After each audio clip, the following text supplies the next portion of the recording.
அனைவருக்கும் வணக்கம் உறவுகளே. இன்னைக்கு என்ன வீடியோன்னு பார்த்தீங்கன்னா, இன்னைக்கு வந்து கொம்டி கீரையும் தும்பக்கீரையும் தான் இன்னைக்கு நான் கடையிறத பார்க்க போறீங்க. இன்னைக்கு நான் எப்படி கடையிறேன்னு சொல்லிட்டு நான் இன்னைக்கு உங்களுக்கு சொல்றேன். நீங்க பாருங்க உறவுகளே. இன்னைக்கு அண்ணாமலை அண்ணன் எனக்கு லைவ்ல அடிக்கடி கேட்பாரு. எங்க அண்ணன் வந்து அவர் பேர் குணசேகரரு. அண்ணாமலை அண்ணன் அடிக்கடி கேட்பாரு, இந்த தும்பக்கீரை வந்து எப்படிம்மா கடையிற அப்படின்னு சொல்லிட்டு என்ன அடிக்கடி கேட்பாரு. நான் அவர்கிட்ட லைவ்லேயே நான் சொல்லியிருக்கிறேன், நான் இது மாதிரி இப்படி கடையணும்னா அப்படின்னு சொல்லியிருக்கேன்.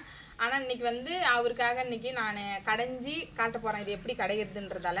இங்கே பாருங்க ஒருவரே, நான் நேற்றுக்கே வந்து கீரையை வந்து பெரிச்சிட்டு வந்து நான் தண்ணியில் போட்டு நல்லா வந்து கழுவி எடுத்து வச்சுருக்கேன். கீரையை வந்து தும்பக்கீரை கும்பிக்கீரை, அதிகமாக தும்பக்கீரை தான் இதில் இருக்கும். இது வந்து சாப்பிட்டா நம்ம வயிற்றில் இருக்கிற கிருமிகள் பூச்சி எவ்வளோ நன்மைகள் இருக்குது.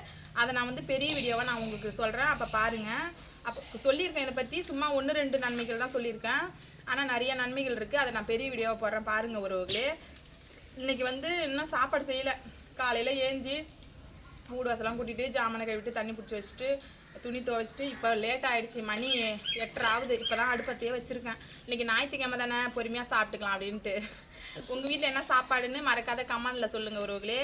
நான் இன்றைக்கி இந்த கீரையை கடைஞ்சி காட்டுறேன் பாருங்கள், சரியா உறவுகளே. எப்பொழுதும் வந்து கீரை வந்து நம்ம கடையக்குள்ளே சில கம்முன்னு இருக்கு, கொஞ்சம் கீரை வந்து கடையக்குள்ளே வந்து நிறைய பேர் வந்து என்ன செய்வாங்கன்னா பருப்பு வேகப்பட்டு கடைவாங்க. ஆனால் அந்த கீரை வந்து பருப்பு வேக வைக்க மாட்டேன். நான் எப்பவுமே பருப்பு போடாத ஒரு முறை கடைஞ்சி பாருங்கள் ஒரு பாருங்கள். தண்ணி தான் போட்டு வச்சுருக்கேன், அதுவும் கொஞ்சமாக வச்சா போடும். இதே கொஞ்சம் அதிகமாக தான் நான் வச்சுருக்கேன். தண்ணியை நான் அதிகமாக கீரை வெந்த பிறகு நம்ம தண்ணியை அதிகமாக வடிகட்டுற மாரி இருக்கும். அதனால் வந்து கொஞ்சம் தண்ணியை குறைச்சிக்கலாம். நானே கொஞ்சம் அதிகமாக தான் வச்சுருக்கேன் தண்ணி. இந்த மாதிரி வச்சுக்கோங்க உறவுகளே, தண்ணி கம்மியாக வச்சுக்கோங்க, இன்னும் கொஞ்சம் குறைக்கணும். கீரைக்கு ஏற்ப தண்ணி வச்சுக்கிங்க. வெறும் தண்ணியில் தான் நான் வந்து கீரையை வச்சு நான் கடைய போகிறேன். எப்படி கடையிறேன்ட்டு நான் சொல்கிறேன். நான் கடையிற மாதிரி நீங்கள் ஒரு நாள் செஞ்சு பாருங்கள், பார்த்துட்டு எனக்கு கமெண்டில் பதில் சொல்லுங்கள், ஓகேவா உறவுகளே. இதுங்கால போல போட்டிருக்கேன், நான் அரிசி போடல, ஒன்றும் செய்யலை. இப்போ வந்து உறவுகளே வெங்காயம் தக்காளி நம்ம அரிஞ்சிக்குவோம். இது வந்து நிறைய பேர் வந்து கீரை நிறைய பேர் புளி போட்டு கடைவாங்க. ஆனால் அந்த கீரைக்கு வந்து புளி போடாதீங்க. நான் புளி போடாதான் கடைவேன். புளி போட்டு கடைஞ்சா ஒரு மாதிரி புளிப்பாக தெரியும் கீரை வந்து. அதுக்காக வந்து 2 தக்காளி வந்து எக்ஸ்ட்ரா போட்டுக்குங்க. இப்போ வந்து நான் வெங்காயம் தக்காளி வந்து அரிஞ்சிக்கிறேன். வெங்காயம் தக்காளி வந்து அரிஞ்சு வச்சுக்கணும். அரிஞ்சு வச்சுட்டு மிளகு சீரகம் என்ன பண்ணுறீங்க, நம்ம வெங்காயம் தக்காளி கூட மிளகு சீரகம் போட்டு எண்ணெயில் வந்து வதக்கி கொட்டி கடைஞ்சிக்கலாம். அப்படி இல்லைன்னா வந்து கீரையிலே போட்டுருவாங்க. ஏன்னா கீரையிலே சில பேர் கீரையில் போட்டால் நம்ம தண்ணி வடிகட்டிட்டோம்னா அந்த தண்ணியில் பாதி மிளகு சீரகம் வந்து போயிடுது இல்லை. அதனால் வந்து நம்ம வெங்காயம் தக்காளி கூட வதக்கி கொட்டி நம்ம கடைஞ்சிக்கிறது ரொம்ப நல்லது. இந்த மாதிரி கடைஞ்சி பாருங்கள் உறவுகளே ஒரு முறை. அதனால நான் பூண்டு எல்லாமே எடுத்தான் வச்சுருக்கேன். தக்காளிலாம் நான் அரிஞ்சிக்கிட்டு உங்கள்கிட்ட காமிக்கிறேன் பாருங்கள். எப்படி மினிமம் 3 தக்காளியாவது போட்டுக்குங்க. கொஞ்சம் புளிப்பு தன்மை இருக்கும். அதுக்கு தான் புளி போடாததுக்காக அந்த 3 தக்காளி நம்ம கொஞ்சம் அதிகமாக. புளி போடுறவங்க 2 போட்டுப்பாங்க, ஆனால் நான் புளி போட மாட்டேன். எப்பவுமே எந்த கீரைக்குமே நான் புளி போட மாட்டேன். ஒரே ஒரு கீரைக்கு மட்டும்தான், அந்த பொன்னாங்கண்ணி கீரைன்னு சொல்லுவோம் தெரியுமா, பொன்னாங்கண்ணி கீரை, அதுக்கு மட்டும்தான் புளி போடுவேன். வேறு எந்த கீரைக்குமே நான் புளி போட மாட்டேன் உறவுகளே. பாருங்கள் உறவுகளே, தண்ணி வந்து கொதிச்சு போச்சு. இங்கே பாருங்கள் எப்படி தண்ணி கொதிக்கிறீங்க. இப்போ வந்து நம்ம இந்த மாதிரி ஸ்டேஜில் நம்ம கீரை வந்து அள்ளி வச்சுக்கலாம். பாருங்கள் கீரை எப்படி அள்ளி வைக்கிறேன்.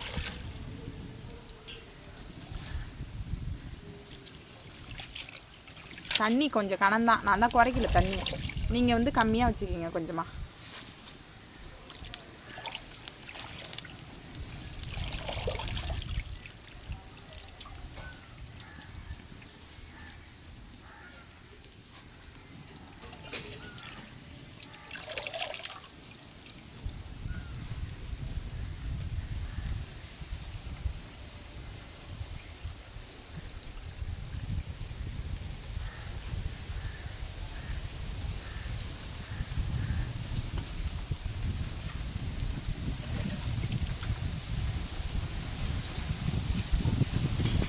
கீரை அள்ளி வைக்கக்குள்ளே கனமாக தெரியும் பாருங்கள். தண்ணியில் அப்படியே சுத்தமாக ரவுண்டாக போயிடும் கீரை. ஏன்னா பருப்பு வேறு போடல நம்ம. ஆனால் கொஞ்சம் தான் சாந்து கிடைக்கும் நமக்கு இந்த கீரை. ஆனால் அவ்வளோ நன்மைகள் இருக்குது.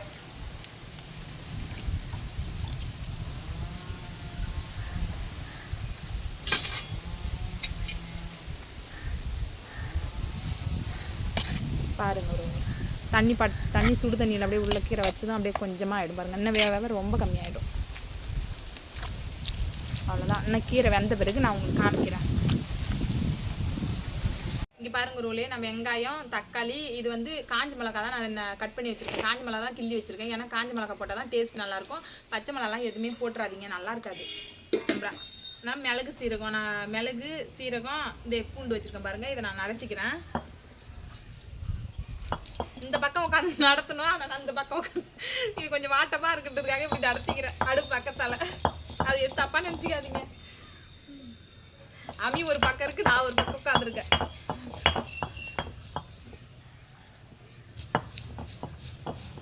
ஏன்னா இது அடுப்பிட்டு உட்காந்துட்டதால இது கொஞ்சம் ஈஸியாக இருக்குல்ல, இந்த பக்கம் டக்குன்னு இது பண்ணுறதுக்காக. இப்போ வந்து பூண்டு நடத்தி வச்சுக்கிறேன். ஏன்னா இது வந்து நம்ம எண்ணெய் கடுகு இது வெங்காயம் தக்காளி வதக்குறோம் இல்லையா, அது கூட அப்படியே போட்டு வதக்கி கொட்டி கடையலாம். அதுக்காக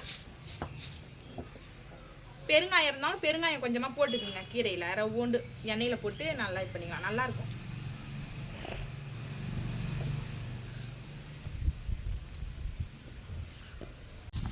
இங்கே பாருங்க உறவுகளே, கீரை வந்து நல்லா கொதி வந்துருச்சு. ஆனால் வெந்துருச்சா என்னான்னு தெரியல, இருங்க பார்ப்போம். இன்னும் கொஞ்சம் வேகணும். இங்கே பாருங்கள், இன்னும் வேவலை கீரை. இப்போ தான் கொதி வந்தது, இன்னும் கொஞ்சம் நேரம் வேகணும். இது கொஞ்சம் லேட் ஆகும் உறவுகளே, பார்த்துக்கோ. இங்கால வந்து அரிசி போட்டேன், சோறு வெந்துருச்சா நான் இன்னும் வேகலை. இதுவும் இன்னும் ஒரு 5 நிமிஷம் வெயிட் பண்ணி பார்க்கும், கீரை வெந்துருச்சா என்னான்னு பார்க்க. கீரை நல்லா வெந்துருச்சு உறவுகளே. இப்போ வந்து நம்ம கீரையை இறக்கிக்கலாம். கீரையை இறக்கி இப்போ கடைய வேண்டிதான் பாக்கி. இது தண்ணி வடிக்க வைக்கணும். இந்த மாதிரி கொஞ்சம் கேப் விட்டு இந்த மாதிரி வடிகட்டிட்டா நம்ம கையில் தண்ணி படாது வந்து. இல்லைன்னா அந்த வடித்தட்டு இருக்கு பாருங்கள், அதை போட்டு வடிகட்டிக்கலாம் தண்ணி. எனக்கே வாட்டம் இல்லை.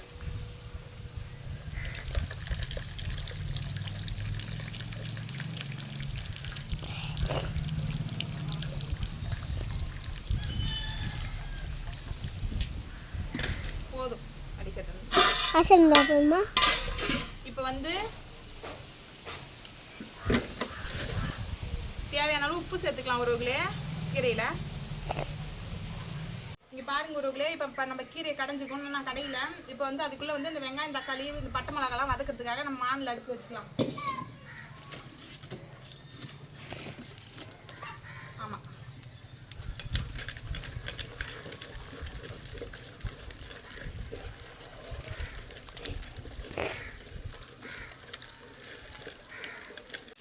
நல்லா கீரை வந்து இது 5 நிமிஷத்தில் மாய்ஞ்சிடும் உறவுகளே. கொஞ்சம் நேரம் தான்.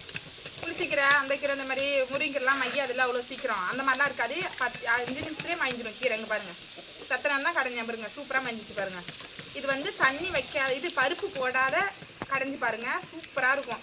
உண்மையுமே யாருக்கும் ஒருத்தவங்களுக்கு கொடுக்க கூட மனசு வராது இந்த கீரை. கடைஞ்சி சாப்பிட்டு பாருங்கள். இப்போ அந்த வெங்காயம் தக்காளி நம்ம வதக்கிட்டு இருக்கோம் பாருங்கள், அது வந்து நம்ம கொட்டி கடைஞ்சோம்னா இன்னும் டேஸ்ட் சூப்பராக இருக்கும் உறவுகளே. நான் வந்து எண்ணெய் ஊற்றி கடுகுலாம் நான் போடலை. கடுகு போடாதே வந்து வரமிளகா அப்புறம் வந்து வெங்காயம் நல்லா வதங்குது பாருங்கள். நல்லா வெங்காயம் வதங்கின பிறகு நம்ம இது கூட தக்காளி சேர்த்துக்கலாம். வெங்காயம்லாம் நல்லா வதங்கிடுச்சு. பட்டை மிளகா இது கூட வந்து நம்ம தக்காளி சேர்த்துக்கலாம். தக்காளி இந்த பூண்டு நல்லா இது நல்லா வதங்கணும். வதங்கி கொட்டிக்க நம்ம கடையலாம் கீரை கூட.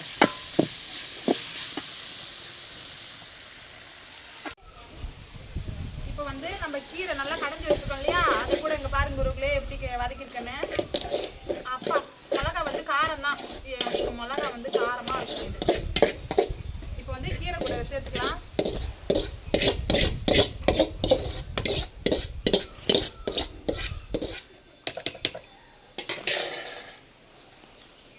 கீரை கூட சேர்த்து நல்லா நம்ம கரைஞ்சிக்கலாம் உறவுகளே. கரைஞ்சாதான் வந்து காரம் வந்து இந்த கீரையில் நமக்கு சேரும். சூப்பராக இருக்கும், நீங்கள் செஞ்சு பாருங்க.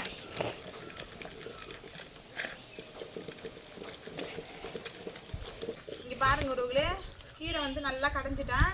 இப்போ வந்து இந்த வானல் இருக்கு இல்லையா, இதில் ஒன்று தண்ணி ஊற்றி கொஞ்சமாக அதிகமாக ஊற்றிட்டேன்.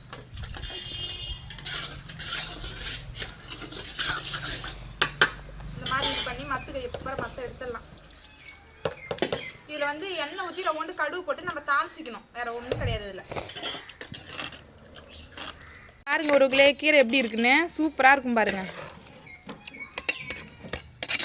இப்படி தான் இருக்கும் கீரை, பருப்பு போடாத கிடைக்கணும், சூப்பராக இருக்கும். சாப்பிட்டு நீங்கள் செஞ்சு இது மாதிரி சாப்பிட்டு பாருங்கள். பாருங்க உருளே நம்ம அந்த வானல்லே தான் நம்ம வச்சுக்கோம். அதில் எண்ணெய் கொஞ்சம் ஊற்றி கடுகு போட்டு அப்புறம் தாளிச்சு எடுக்கலாம். கருவேப்பிலாம் போடாதீங்க, நல்லா அது மாதிரி கருவேப்பிலை வாசம் வந்துடும், இந்த கீரை வாசம் அடிக்கி எடுத்துருவோம். நம்ம கருவேப்பிலை வாசம் வந்துடும். அதனால் வந்து இது எண்ணெய் ஊற்றி கடுகு போட்டேன், தாளிச்சு போட்டால் கீரை ரெடி ஆகிடுச்சு. சாதம் வடிச்சாச்சு. இப்போ நான் வந்து முட்டை வேவிச்சு வச்சுருக்கேன். தம்பி ஹாஸ்டல்லேருந்து வந்தான் இல்லையா, அவனுக்காக வந்து முட்டை தொட்டுக்க செஞ்சு கொடுக்கும். அவன் ஹாஸ்டலில் நான் என்ன கொடுக்குறாங்களோ, நம்ம வீட்டுக்கு வந்தால் பையன் வந்து நல்லா சரி நம்ம கண்ணு முன்னாடி அம்மா கையால் சமைச்சு போட்டு சாப்பிட்றது அது வேறு. அதனால் வந்து முட்டை வாங்கி இன்றைக்கி அவிச்சிருக்கேன். கீரை சாதம் அவ்வளோதான் எங்கள் வீட்டில் இன்றைக்கி காலையில் காலை சாப்பாடு தான் உறவுகளே. இங்கே வாங்க அனைவரும் எல்லோரும் சாப்பிட்லாம் எங்கள் வீட்டுக்கு வாங்க உறவுகளே. இருப்பா இருத்தாதா.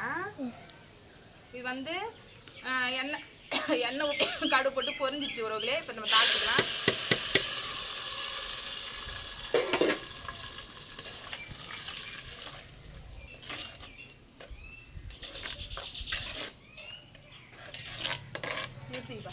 ஓகே உறவுகளே, நான் வந்து இங்கே பாருங்கள் முட்டை தொட்டுக்க அப்புறம் கீரை சாதம் வடிச்சாச்சு. ஓகே உறவுகளே, அனைத்து உறவுகளும் சாப்பிட வாங்க. என்னோடய வீடியோஸை வந்து ஸ்கிப் பண்ணாத எல்லாமே பாருங்கள் உறவுகளே, அப்போ தான் எனக்கு டாலர் ஏறும். ஓகே உறவுகளே, அடுத்த வீடியோவில் பார்க்கலாம்.